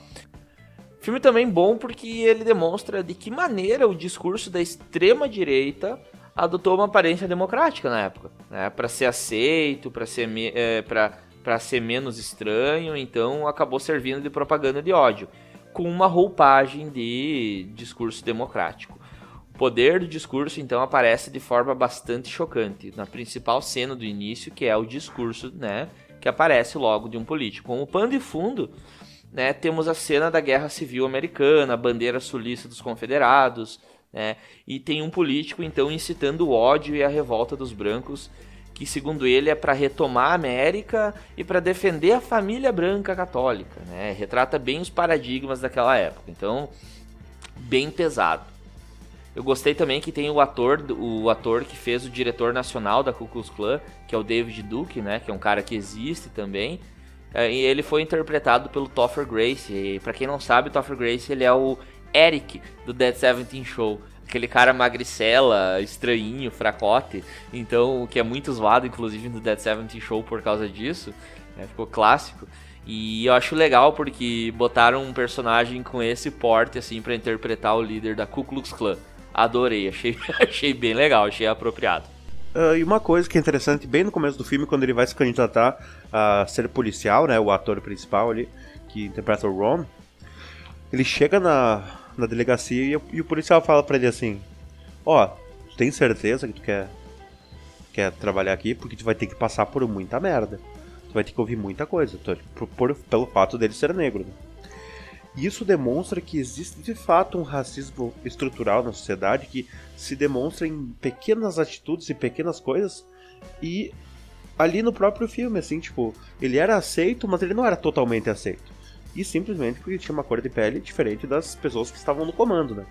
E tem uma cena que eu achei legal do filme que ele fala assim, que tem o David Duck, que é o líder da Ku Klux Klan, dando um discurso, e eles falam assim, mas nunca nosso país elegeria alguém como esse cara, isso é impossível. E no final do filme aparece um discurso do Donald Trump, né, ele dá a entender bem o recado que ele quer passar com essa cena. Que nem eu tinha falado pra vocês antes sobre o episódio de Charlottesville e tal, que deu aquele negócio, que também aparece um pouco no filme sobre isso, no final. É que assim, tem um documentário sobre esse incidente que é muito bom. Ele tem cerca de 20 minutinhos, dá pra assistir rapidamente. E é feito pela Vice e pela HBO, se eu não me engano, juntos, alguma coisa assim. Então procurei Charlottesville Vice no YouTube e vocês vão encontrar. E cara, ele mostra as pessoas lá dizendo assim, nós temos que matar esses caras mesmo, entendeu? Quando acontece uma morte no protesto por um atropelamento, o cara falou, morreu foi pouco, nós temos que matar mais gente ainda. Tipo assim, é um um tema que me deixa muito inflamado, porque eu fico muito bravo com esse tipo de coisa. Cara, tu não tem... minimamente... tu pode ser uma pessoa sensata e só agir de forma decente, mas não, cara. Esses caras, eles querem matar todo mundo, eles querem destruir qualquer coisa que não se pareça com eles, sabe? Eu fico muito, muito inflamado por esse tipo de coisa. Aquela coisa, né, cara? Nazista não se defende, né? Tu não pode defender um cara nazista. Isso não é questão de opinião. Isso é uma questão de fato, isso é uma questão da história, sabe? O que tu acha disso, Tia? Eu acho que tu tá certo. Eu acho que uma das coisas que mais me deixa pé da vida quando eu olho esses filmes que retratam tudo isso, que mostram de forma escrachada o racismo, essa questão estrutural aí na sociedade. Cara, é uma das coisas que mais me deixa braba, é isso mesmo, é o racismo, cara. Eu olhei Estado de Liberdade, eu acho que esses tempos atrás também, que mostra isso. Enfim, vários filmes que tratam dessa questão do racismo, assim, ó, que eles mostram como de fato é nos Estados Unidos, ou era. O que não muda muito, porque em alguns lugares dos Estados Unidos a coisa é exatamente assim. E não vamos longe, aqui no Brasil tem pessoas que são assim. Tu fica, tipo, abismado. Tu não faz ideia de como funciona a coisa, sabe? Nós, na nossa realidade, no nosso mundinho, a gente vê muito pouco disso. Mas quando tu vai no cerne da questão, cara, tu vê que a questão é muito complicada. E é uma parada que tu não imagina que possa ser real, sabe, Thiago? É uma coisa assim, tipo... É uma coisa que, tipo, desumaniza o outro, sabe? E assim, ó, é uma coisa que realmente me deixa brabo. Eu sou o cara, como tu falou antes, eu sou o cara, tipo, totalmente contra a violência, sabe, Thiago? Como tu falou da revolução antes do filme do Poço, que tu não é a favor da violência, eu também não sou. Mas eu acho que racista tem que ter a cabeça aberta por uma machadada, sabe? Tipo, brincadeira. Tem aquela cena em que aquele membro da Ku Klux Klan, que é o mais fanático, que tá com a mulher dele na cama, eles ficam conversando sobre como eles sonharam nesse dia. Um pouco antes do atentado que eles pretendem fazer, eles começam a conversar: nossa, eu achei que isso era só um sonho, mas é verdade, nossa, nós vamos matá-los, assim, ó. Mano, tu fica abismado com isso, cara, é uma questão muito pesada, é pesado mesmo, assim, sabe? Então eu acho que, tipo, quem pensa assim, cara, nossa... Essa pessoa, tipo, ela não tem como se ajustar mais na sociedade, cara. Eu não consigo pensar, Thiago. Tu consegue pensar em como ajustar uma pessoa dessa? Tipo, fazer ela entender que... Eu não sei, cara, eu não sei. Pois é, como eu falei, é uma questão que me inflama muito, assim. Tenho que dar pra não falar bobagem, até porque eu fico muito irritado com isso, cara. É uma coisa que eu acho muito complicada. Só que eu fico mais brabo ainda, nazista brasileiro. Ou, mano, bando de trouxa... Brasil, vocês moram no Brasil, vocês nasceram, vocês são latinos. E os nazistas estadunidenses, os nazistas europeus, eles acham que vocês são um lixo. Eles literalmente acham que todos que moram no Brasil são lixo. Que não é a raça pura, blá blá blá blá blá blá. Então o próprio movimento deles descaracteriza eles próprios, entendeu? Isso é um negócio que eu fico completamente abismado de existir pessoas que levam uma vida assim. Exato. É uma questão complicada, mas fica a dica do filme aí, assistam e vocês vão ter todo o tom do que a gente está falando aí nesse momento. Bom, galera, vamos passar pro último filme desse podcast de hoje. O nome do filme é Coringa, muito aclamado, muito famoso, muito conhecido na época que foi lançado, ano 2019, ano passado, né? Ele se passa, assim, em Gotham City, obviamente, a terra do Batman. Só que ele se passa na época em que o Batman ainda não é o Batman. É mais ou menos no início dos anos 80, e Gotham City está passando por uma grande crise, né? A greve dos lixeiros. E ela mostra claramente o distanciamento entre os ricos e os pobres na cidade. E tem lixo, tem ratos por toda a cidade. E ela conta a história de como o Coringa se tornou o Coringa, como ele se tornou um vilão. Isso aí. Ele, pra mim, Thiago, vou dar minha opinião já agora, ele é um filme político, ele é um filme sociológico, ele é um filme sanitário sobre saúde pública, ele é um filme filosófico com referências ao cinema também, ao Taxi Driver, por exemplo, e sobre a criação de um dos maiores vilões da cultura popular, não só do quadrinho, né? Ele é o processo, então, é o processo de como alguém se torna um vilão. Filosoficamente tem muita discussão aí. É a sociedade que o corrompe, né? Não tem como não gostar do filme, creio eu, exceto se você não entendeu nada. Então, se tu é de uma das áreas dessas da qual eu falei, provavelmente tu vai entender o filme por algum lado aí, por alguma parte, tá? E temos a opinião, então, do nosso querido Rafael do Amaral, que mandou o comentário dele pra nós. Manda aí pra nós, Thiago, a opinião do Rafa. Opinião do nosso amigo Rafael Amaral. Só queria reiterar novamente que eu tô um pouco chateado com ele porque ele me fez assistir O Poço. Não, o Poço não, é O Farol. Assisti esse filme por tua causa, cara. Uma noite lá em casa com a minha namorada, e isso me deixou muito triste, porque o filme é muito ruim, cara. Ou tu pode me explicar o filme, porque eu não entendi. Bom, a opinião do Rafa é: a angústia do desajustado com o prazer de saber que você finalmente tem a chance de saber quem você é. Um sonho simples, com a complexidade de um personagem intrigante e elaborado por décadas. O risco é enorme em trazer tudo de volta após o acerto. Bonsai, de Heath Ledger. Fênix adota como algo paralelo ao universo DC, pois humanizar um psicótico que você se identifica faz você pensar algo sobre você mesmo. O nascer da obsessão pela família Wayne e a construção e nascimento do maior vilão da história dos quadrinhos. Uma obra que acaba com boas perguntas, mas sobre quem? Muito bom, Rafa. Aí o Rafa manda uma boa análise do filme e deixa uma pergunta, né? Que é: as perguntas que a gente tem sobre o filme é sobre o Coringa apenas ou sobre quem mais? Não é? Então fica no ar aí, eu acho que é bom que fique no ar. As principais cenas, então, que eu gostaria de trazer para vocês: o início, né? A introdução do filme. Arthur Fleck, então, que é interpretado pelo Joaquin Phoenix, ele é espancado já no início. Ele está vestido de palhaço porque ele está fazendo propaganda para uma loja com uma placa, com um anúncio e tudo mais. E aí ele é espancado porque roubam a placa dele, ele vai atrás da placa, pegam ele num beco, emboscam ele e um grupo de adolescentes então espanca ele. E essa é a introdução do filme. E aí que aparece o nome do filme na cena dele no chão, em meio ao lixo de toda a cidade de Gotham, em meio aos ratos, em meio ao lixo. Ele fica deitado e a flor que todo palhaço carrega no seu bolso, que é aquela que esguicha água, nesse momento ela chora, né? Deixa a água correr como se fosse um choro. Enfim, essa é a introdução do filme que dá todo o tom para nós de violência. O palhaço tentando fazer o que ele tem que fazer, tentando se adequar a algo, e a violência dando de fato um soco na cara dele. Logo em seguida, nós temos uma cena em que o Arthur Fleck, então, na assistência social, conversa com o assistente, né, e ele faz uma pergunta também, faz uma pergunta para ela que também dá o tom do início do filme. Ele pergunta assim, ó: impressão minha ou o mundo tá ficando mais louco?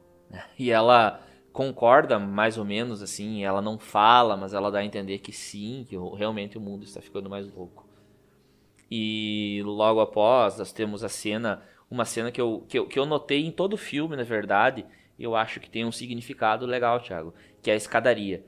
Quando ele sobe uma escadaria para ir para casa dele, na cidade, e essa cena da escada ela vai se repetir em muitos momentos. Então ele vai para casa fazendo basicamente uma marcha da derrota, né? Ele vai caminhando de cabeça baixa como um derrotado, sobe pela escadaria na cidade e vai para casa. E daí, tipo, essa cena repete muitas vezes demonstrando o estado que ele tá, né? Como é que ele tá, a vida dele tá, e se demonstra com a reação dele na escada, né? Eu acho isso bem interessante também. Perfeito. Em casa, então, ele vai assistir o programa do Murray Franklin, que é interpretado pelo Robert De Niro. E o Robert De Niro, então, interpreta um personagem que faz o papel de um apresentador de um programa. Ele é um showman, né? E ele é o herói do Arthur Fleck, né? Porque ele tem um programa de comédia, enfim, e o Arthur Fleck adora ele. Então ele começa a assistir aquele programa, né? E ele imagina todo um mundo, ele imagina um mundo na cabeça dele em que ele é aceito, né? Ele é engraçado nesse mundo, ele começa a imaginar ele na plateia, e aí ele é ouvido na plateia. Ele fala algumas coisas, as pessoas dão risada. Ele é respeitado porque ele fala que cuida da mãe dele, que mora com a mãe dele e cuida, e todo mundo aplaude ele. Ele é recebido pelo Murray, ele ganha um abraço do Murray. Então ele, tipo, aquilo lá é significativo pra vida dele. Ele ama o Murray e ele quer fazer de tudo pra estar no programa do Murray, né? Já no emprego dele, a gente vê outras coisas acontecendo. A gente vê, por exemplo, um colega que descobre que ele foi espancado, dá uma arma pra ele. Essa arma vai ter muita significância depois. A arma, então, ele recebe mal a arma. Isso que é interessante, porque ele recebe aquela arma e ele fica surpreso. Ele dá risada, ele diz, você sabe que eu não posso ter isso, cara, né? Então ele não entende o porquê de uma arma, ele dá risada de nervoso, inclusive. Ele ri porque ele tem um problema. Sempre que ele tá nervoso, o Arthur Fleck, ele dá risada. Aquela risada extremamente exagerada, que é uma doença, inclusive, né? Ele recebe a pressão do chefe por ter roubado a placa. O chefe dele diz que ele roubou a placa, que ele tem que devolver. Sendo que, na verdade, ele foi espancado, a placa foi quebrada. E aí começa a surgir a raiva dele. E, novamente, né, temos a cena da escada. Volta ele pra casa, depois de um dia de derrota, ele sobe aquela escada com raiva. Agora não só derrotado, mas com um pouco de raiva. E aí vai tendo a progressão do filme, né? Tu pode ver que, tipo, o Joker, né, o Arthur no filme todo, ele toma muita porrada da vida, assim. Ele tem uma vida de merda, ele não tem nada, ele não construiu nada, ele não tem dinheiro, ele não tem uma carreira, ele não tem nada. E o mundo inteiro bate nele, sabe? E que nem naquela cena do programa do Robert De Niro ali. Ele vai lá e ele é reconhecido, ele é amado, as pessoas dizem, nossa, a gente se importa com você, esse é o sonho dele. Mas não, ele simplesmente é uma pária completa da sociedade. E o filme mostra isso muitas vezes. Após isso, ele começa a ter uma relação com a própria arma, né? O filme, eu acho que mostra muito bem ele e a arma. Então ele tem uma cena com a arma na sala dele, em que ele fica se imaginando com a arma, ele dá um tiro sem querer, inclusive, na parede. Né? Ele vai pro hospital em fazer um show para criancinhas doentes, ele deixa cair a arma, inclusive, a arma cai do bolso dele. Ele é demitido por causa do colega dele que deu a arma, o Randall, né? Depois ele descobre que o Randall deu a arma de propósito e entrega a ele, diz que ele tentou comprar a arma, né? O colega dele, na verdade, foi um baita de um dedo duro, um sacana aí. E aí, beleza, ele segue a vida, apesar de tudo, o que é legal do filme é que o Arthur Fleck, ele segue, né, cara, ele não para, ele não desiste. Ele não é um desistente, ele segue aí, ele tenta com as suas piadas, ele tem um caderno de piadas em que ele vai anotando. E o que é legal é que as piadas dele, apesar de não serem engraçadas para as pessoas, elas têm um cunho muito realista. E isso que é pesado. Todas as piadas dele têm um cunho muito real e pesado, cara. Por isso que ninguém ri, porque é demais, assim. Uma delas que eu anotei aqui pra nós, Thiago, é aquela que diz assim, ó: a pior parte de ter uma doença mental é que as pessoas esperam que você se comporte como se não tivesse. Isso pra ele é engraçado, uma piada. Porque a vida é uma piada no final das contas. Mas isso é muito sinistro, né, cara? É muito pesado, né? Tipo, olha que coisa sinistra de se falar, né? E ele tá achando que isso, bom, as pessoas vão rir disso, né? Bom, tudo isso vai culminar na cena do metrô, de quando ele tá voltando pra casa. E aí, pra mim, é a cena Breaking Bad, é a cena que quebra tudo. Pra mim, a cena do metrô é a que quebra o personagem que tava insistindo num caminho.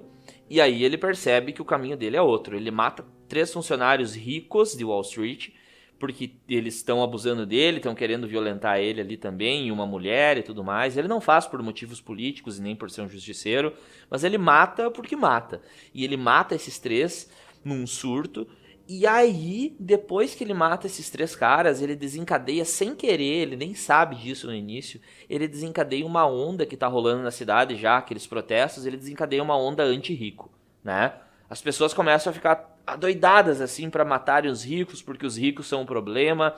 Então aquilo que tu falou no início, Thiago, da divisão que aparece já no início do filme, agora ela fica muito clara, porque diz assim, os pobres então estão putos da vida e enxergam nos ricos o inimigo. E aquela coisa, né, Jean? Não sei se eu tô viajando aqui, mas eu acho que é por aí. Que esses 3 funcionários, esse pessoal, eles trabalhavam pro Thomas Wayne, lembra disso? Exato. Eles trabalhavam isso.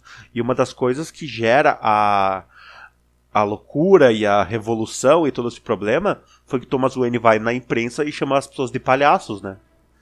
Então gera a coisa do palhaço, gera as pessoas usando máscaras de palhaço. Isso que começa com o grande problema, né? Exatamente. Tem a identificação com o palhaço, ainda mais sabendo que foi um palhaço que matou aquelas pessoas. Então, aquelas pessoas que estavam nos protestos, nas greves dos lixeiros, eles começam a se reforçar, eles ganham empoderamento com isso.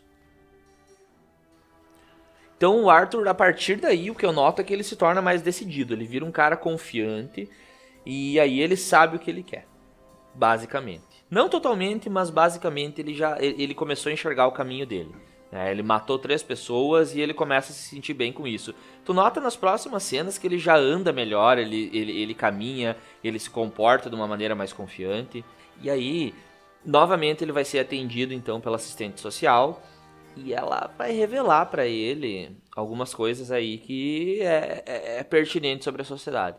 Por exemplo, é o corte de verbas, né? O personagem, ele acaba de perceber que ele não vai mais receber os seus remédios. Tem tudo pra piorar. Aquele cara que já tava naquela situação, ele tem tudo pra piorar, porque agora ele não vai mais ter os remédios. Ele não vai ter assistente pra ouvir ele e ele não vai mais ter os remédios, né? E é legal, uma das coisas que ele fala ali é o seguinte. Ele diz assim, ó, eu tô percebendo que agora eles me notam. Na verdade, ele tá falando o quê? Ele tá vendo na TV que estão notando algo que ele fez. Sem saber que é ele, mas ele já tá se sentindo bem. Ele diz, agora as pessoas estão me notando. Né? E tem uma pergunta aí, Thiago, que eu vou fazer. Adiantar uma perguntinha que vai ser feita só sobre o fim. Eu não quero que tu fale muito, mas o que tu acha? O que acontece quando você cruza um solitário doente mental com uma sociedade que o abandona e o trata como lixo, como estava acontecendo agora? O que tu acha, Thiago? Pois é, esse momento do filme pra mim é aquele, como eles falam, é o point of no return, tá ligado? Que ele se torna o Coringa, efetivamente, porque ele tem a atenção de uma sociedade, ele tem uma coisa que vai aplacar a sua carência de forma errada, de forma totalmente distópica e horrível. Só que ele está sendo agraciado e sendo reconhecido pelos seus atos, mesmo que sejam terríveis. Mas agora ele tem um público e ele tem pessoas que até gostam dele, porque o assassino do metrô, né, ele foi, tipo, exaltado por algumas pessoas da sociedade. Quanto a essa pergunta, eu acho uma baita pergunta sinistra, assim, porque tu pode ver que muitos atentados reais que ocorreram na sociedade, cara, muitas vezes era isso aí, cara, era o cara sozinho, o cara se achava fracassado, o cara não tinha nada e tal, e ele tem o seu momento de glória ali, tipo, ele tem o seu momento de sair na TV nacional, de sair no Jornal Nacional porque cometeu um ato bárbaro, mas é isso que a pessoa busca mesmo, né, com os sentidos nefastos. Exato. E aí nós temos o Arthur Fleck persistindo mais um pouco, tá? Ele começa a investir na carreira do stand-up dele com as piadas que ele tem, tá? Ele vai fracassar no stand-up, obviamente. Nós temos uma própria referência aí ao Coringa da piada mortal do Batman, tá? Quem já leu o quadrinho ou assistiu o desenho, né? O Coringa da piada mortal, ele é um Coringa que é um comediante que ninguém acha graça, tá? Ele realmente vai nos shows de stand-up, ninguém dá risada dele, tá? O vídeo dele, então, que é gravado, vai parar na televisão, cai justamente do programa do Murray, que é o ídolo dele. O Murray caçoa dele na televisão e ele assiste isso, tá? Olha só, ele continua buscando, ele buscou na comédia, não conseguiu. Teve um soco na cara do Murray, né? Temos ainda a busca dele pelo Thomas Wayne, porque a mãe dele, que era totalmente desvairada, diz que ele é filho do Thomas Wayne. Então, o que alguns assistem o filme e pensam, nossa, então o Coringa é irmão do Batman. Não, não é. A mãe dele é simplesmente pirada de pedra aí. Pra ser sincero contigo, quando apareceu isso no filme, sem saber do resultado posterior, né? Eu falei, que filme de merda. Ah, vamos botar o Batman ser irmão do Coringa? Que coisa estúpida. Eu pensei isso na hora que apareceu, né? Mas claramente eu me enganei. Que bom que eu me enganei. Exato. E aí o Coringa, o Arthur Fleck, ele vai atrás do Thomas Wayne. Ele chega a falar com ele para buscar então esse reconhecimento. Ele acredita que o Thomas Wayne é o pai dele e ele literalmente agora leva um soco na cara. Ele tá levando um soco na cara da sociedade há muito tempo. E agora ele toma um soco na cara literal do Thomas Wayne. Thomas Wayne bate nele achando que ele é só um louco, né? Como de fato ele parecia para ele. E por outro lado, ele começa a ver nas ruas, então, nos jornais, nas bancas de jornais, na televisão, que o assassino dos metrôs, ou seja, ele, tá aparecendo em todo lugar. Ele começa a ganhar força, ele começa a ganhar fama e o movimento Kill the Rich, que mata os ricos, então, tá cada vez maior e ele começa a achar subsídios aí pra ser alguém, de fato. É o único lugar que aceita ele, é o crime. O mundo do crime, esse é o único pedestal que ele tem, é o único palanque que ele tem é esse. E ele começa a encontrar Aí, nesse lado, então, onde ele pode brilhar, já que ninguém aceita ele em nenhum outro lugar. De certa forma, a atitude, eu diria, exacerbada que ele cometeu no metrô de matar os caras ali, ela se torna um ato político, né? Ele se torna um ato que as pessoas criaram todo um discurso em volta disso e toda uma narrativa pra pegar demandas e cobrá-las na sociedade. Então, ele fez um negócio meio sem querer, assim, tipo, sem a intenção, e ele criou uma coisa gigantesca, né? Exatamente, foi sem querer, e ele cria ele comete um ato político aí, sem querer ser político, tanto que ele fala em várias partes do filme que ele não tem nada a ver com isso, né? Enfim, ele fica loucaço, ele vai atrás do histórico da mãe dele, o histórico dele, e ele descobre que realmente ele foi adotado, a mãe dele não era mulher, não teve ele com o Thomas Wayne. Ele fica brabo, ele mata a mãe dele por vingança, ele descobre que ele foi violentado a infância inteira, ele foi encontrado do lado de um radiador de carro ali, com lesões na cabeça, enfim. Aí ele enlouquece de fato, né? Ainda no momento que ele tá lidando com tudo isso, depois de todas essas mortes, ele recebe um telefonema, uma ligação lá do programa do Murray, convidando ele pra ir pra lá. Ou seja, eles queriam chamar ele, que foi a chacota, pra ser a chacota ao vivo. Eles queriam zoar com ele de forma, né, presencial lá. Cara, como a televisão usualmente faz, né, cara? Tu vê muito desses caras assim, o cara que fala errado, o cara que não sei o que foi pego no meme. Isso é bem comum no Brasil, assim. Verdade, o cara do meme, o cara que é zoado, assim, sei lá, que é engraçado, todo mundo ri, vira um viral, eles fazem ele acreditar que ele é famoso, levam para um programa, né? E é bem triste isso, na verdade. Por isso que eu, há muito tempo, eu abandonei a televisão, porque isso era muito presente. É uma coisa que sempre me deixava mal. E aí, quando ele é convidado para o programa e aceita, começa a tocar a música tema, né? Pra mim, a música tema, que é That's Life. That's Life é a música tema do programa do Murray. E é a música que ele realmente se transforma, né, Tito? Porque aí ele começa... Sinatra, né, cara? E, cara, e a trilha sonora desse filme é majestosa, né, cara? Eu achei, assim, incrível. Genial. Porque eu sou um grande fã de Frank Sinatra, sabe? Sempre foi. E daí quando começou a tocar essa música, eu fiquei assim, caraca, isso casou tão bem com o momento, assim, parece que... E também tem aquela outra música, The Clowns, não lembro qual é o nome da música, que é do Frank Sinatra, que toca no filme também. Exato. E aí tem toda a transformação dele enquanto toca That's Life. That's Life.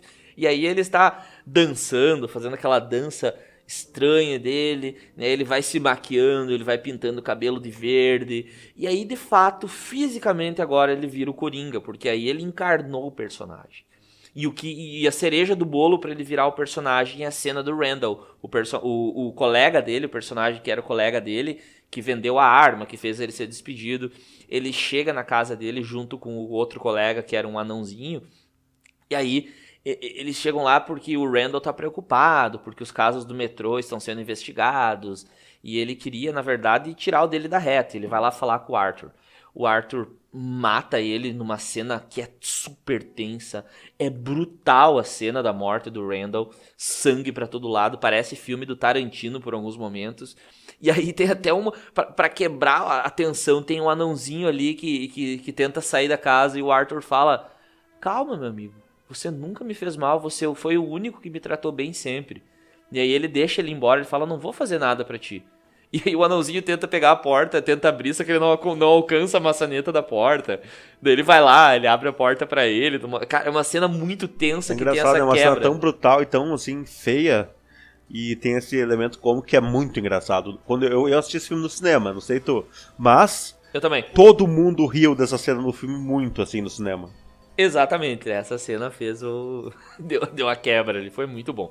Eu achei essa cena genial, porque ela mistura essa tensão da brutalidade com a comédia. Genial. Bom, ele tá pronto, né, Thiago? Tá vestido, tá com cabelo verde, tá com a maquiagem, e ele vai pro programa do Murray, aí se aproxima pro final. E aí voltamos pra cena da escada. A cena da escada novamente. E agora a cena da escada culmina no final, assim, do que é o Coringa. Porque agora ele não tá mais subindo a escada triste, ele não tá mais subindo a escada nervoso, ele não tá mais subindo a escada fazendo a marcha da derrota. E sim, ele tá descendo a escada como Coringa, vestido como Coringa e dançando. É a cena clássica que virou meme, virou figurinha, virou tudo, que ele tá extremamente feliz. Ele achou quem ele é e ele desce daquela escada, faceiro, pronto para ir pro programa fazer o que ele planejou fazer, ou não planejou, não sei, né? Os policiais que estavam investigando as mortes vão atrás dele, ele foge. Esses policiais são pegos no metrô, dá toda uma confusão, eles são inclusive linchados lá, e isso vai depois desembocar em outra coisa aí que vai acontecer. Chega no programa. Bom, essa cena aí do programa, ela é baseada no Cavaleiro das Trevas, do quadrinho e no desenho, Thiago. Ela aparece de fato porque na história do Cavaleiro das Trevas, o Coringa ele tava mostra a história do Coringa de quando ele tava longe do Batman. O Batman tinha parado de existir, ou seja, o Batman se aposentou. E como não tinha mais Batman, o Coringa parou de existir. Ou seja, ele tava no sanatório, internado, ele tava totalmente paralisado, ele não falava, ele não se mexia, ele tava num estado vegetativo. Quando ele fica sabendo que o Batman volta a existir, ele começa a bolar todo um plano pra voltar ativa. Ele vai no programa pra dizer como que a psicologia ajudou ele, como que a medicina ajudou ele, algumas coisas do tipo. E ele vai no programa de TV exatamente como esse. Então toda essa parte do programa é baseada nessa parte. Eu não sabia disso, não. É bem legal, porque ele chega lá, né? Ele faz aquela entrada clássica que ele encenou por muito tempo. Ele planeja, né? Ele faz toda aquela cena e tudo mais. Ele sonha com isso, né? Por muito tempo. Ele sonha com isso, ele faz toda aquela cena da entrada do programa, ele ensaiava isso na frente da TV, e aí ele chega, faz uma grande entrada, né, como um astro de fato, e começa a ser zoado lá no programa. Ele sabe que ele é a chacota, mas ele não vai mais ser a chacota. E aí ele coloca uma questão: a graça, o humor, é subjetivo. Ele diz assim, ó: como na sociedade, nesse sistema, você decide o que é certo e errado, ou o que é engraçado ou o que não é engraçado. Diz ele isso? O que tu acha? Cara, eu acho que de fato é completamente subjetivo. Eu acho que assim, piadas, a minha opinião pessoal bem sincera sobre piadas pesadas. Você faz piada com uma tragédia que ocorreu. Tragédia X.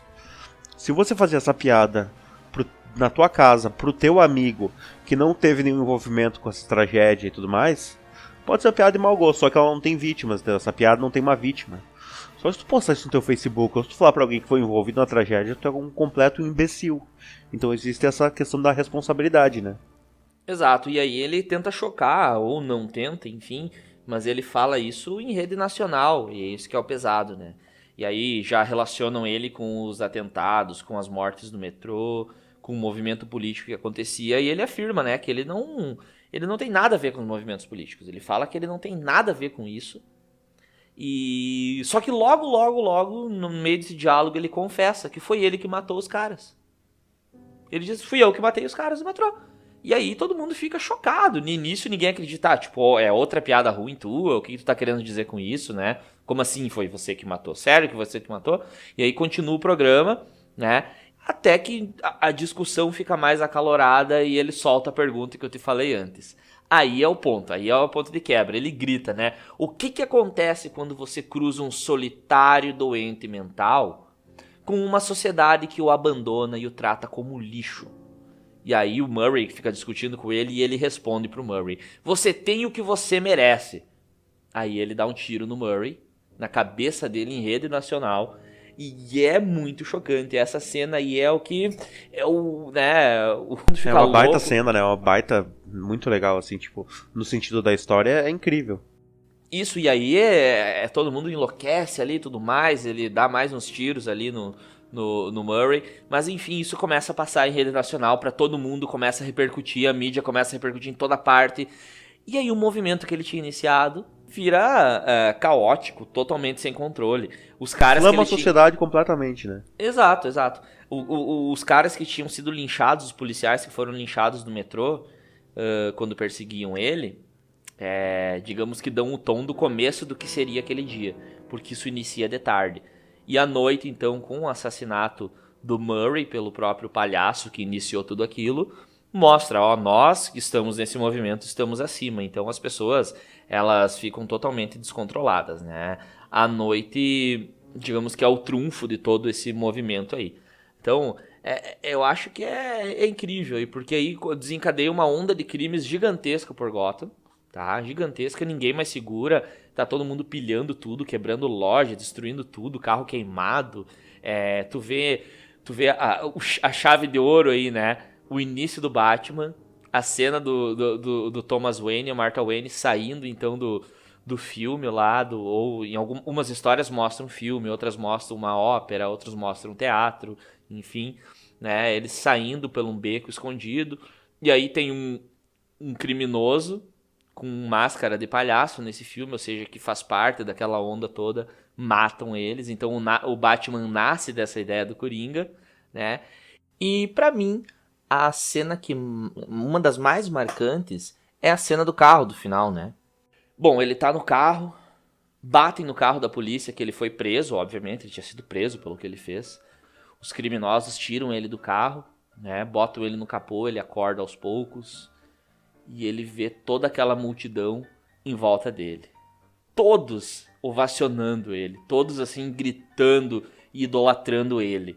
Ele que fez tudo aquilo, que começou o movimento com o assassinato do metrô e terminou fazendo aquilo com o Murray, dizendo o que disse, né?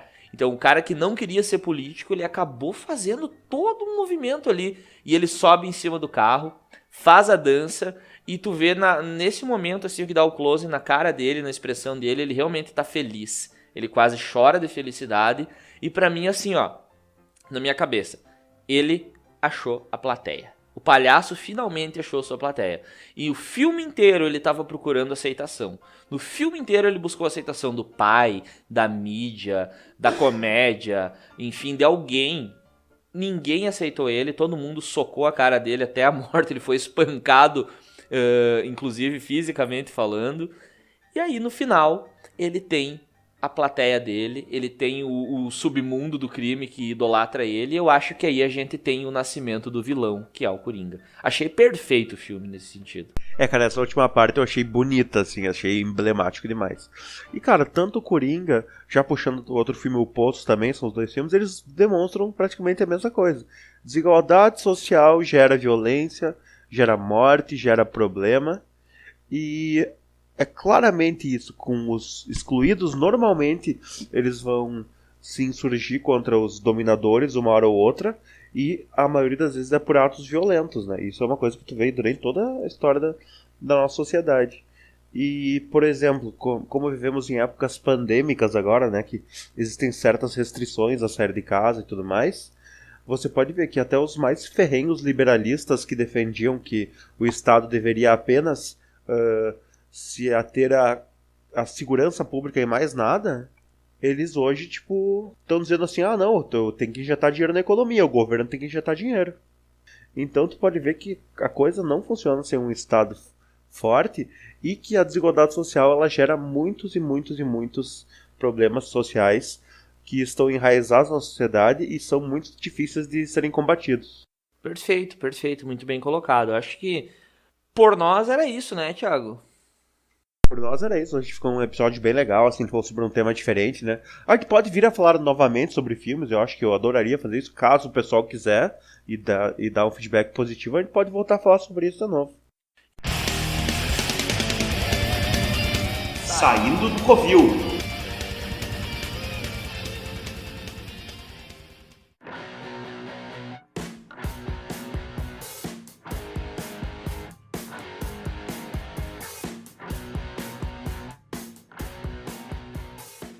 Quem concordou, discordou, gostou, não gostou, manda sua resposta aí, manda sua mensagem, o que achou da nossa análise dos filmes, ou da análise dos nossos ouvintes que mandaram também.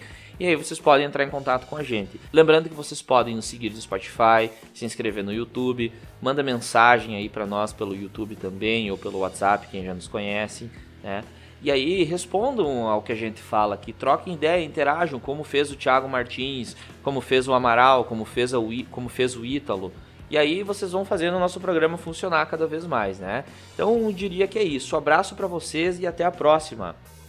Um abraço, pessoal. Obrigado por ouvir. Esperamos muitos feedbacks dessa edição, positivos e negativos.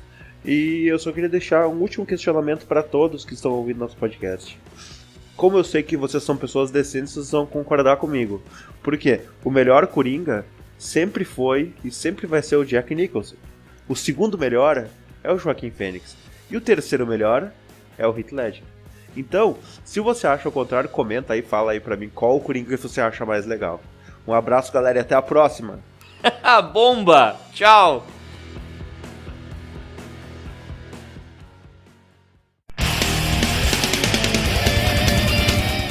Ouviu? Da Maiêutica.